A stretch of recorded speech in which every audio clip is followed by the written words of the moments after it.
가정의학회와 함께하는 YTN 라디오 우리 가족 낭만주치.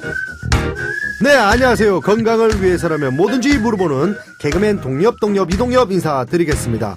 오늘의 낭만 주치 한양대 명지병원 가정의학과 신현영 교수님과 함께하겠습니다. 교수님 안녕하세요. 안녕하세요. 사실 오늘 조금 무거운 얘기를 한번 해야 될 것 같은데 건강보험 보장성 강화 대책 일명 문케어가요. 실질적으로 이게 시행됐던 전후로 어떤 변화가 좀 있을까요? 사실은 환자 입장에서는 초음파나 MRI 같은 항목들이 급여화되니까요. 환자의 의료비 부담이 줄어들고 있는 걸로 파악이 됩니다.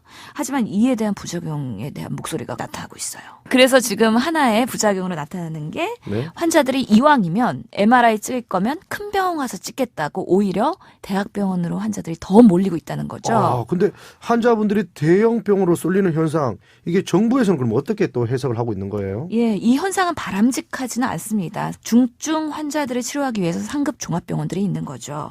그런데 경증 환자들이 몰리다 보면요, 중증 환자들이 입원 병실이 없어서 입원을 지체하는 경우가 생길 수 있고요. 그렇죠. 의사들도 경증 환자 보다가 중증 환자를 놓치는, 위독해 줄 수도 있어요. 그야말로 환자도 손해, 국가도 손해, 의사도 손해입니다. 경증 질환은 의원, 그리고 중증 질환은 상급 종합병원에서 보는 것.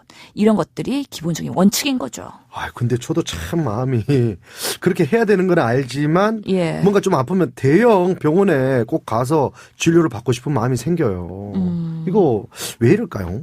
일반적으로는 우리나라는 대학병원을 원하면 누구나 갈 수 있기 때문에 더 접근성이 좋아서 쉽게 이용을 하게 되는 거죠. 해결하려면 또 어떤 노력이 필요하다고 보십니까? 의원부터 대학병원까지 이용에 대한 행태를 변화시킬 필요가 있는데요. 한 가지 정책으로는 이게 해결될 수는 없을 것 같아요. 사실 국민들에게는 올바른 의료기관의 이용 문화, 이런 것들에 대한 의식 변화를 가져올 수 있도록 국가가 노력을 해야 되고요. 대형병원뿐만 아니라 이런 의원급에 있는 주치의 선생님들이 환자들과 좋은 신뢰관계를 유지하면서 이런 증상에서는 이런 병원으로 가세요. 조언을 해줄 수 있는 시스템이 필요하다고 생각이 듭니다. 그래서 지금 우리가 주치 캠페인을 하고 있는 거죠? 맞습니다. 오늘도 이렇게 해서 궁금증 하나가 해결이 됐습니다. 최고의 치료는 웃음과 함께, 최선의 예방은 주치의와 함께. 한양대 명지병원 신현영 교수님과 함께 했습니다. 자세한 사항은 의사 선생님들과 상담하셔야 된다는 점 꼭 기억해 주세요. YTN 라디오 우리 가족 낭만주치. 내일 이 시간 다시 만나요.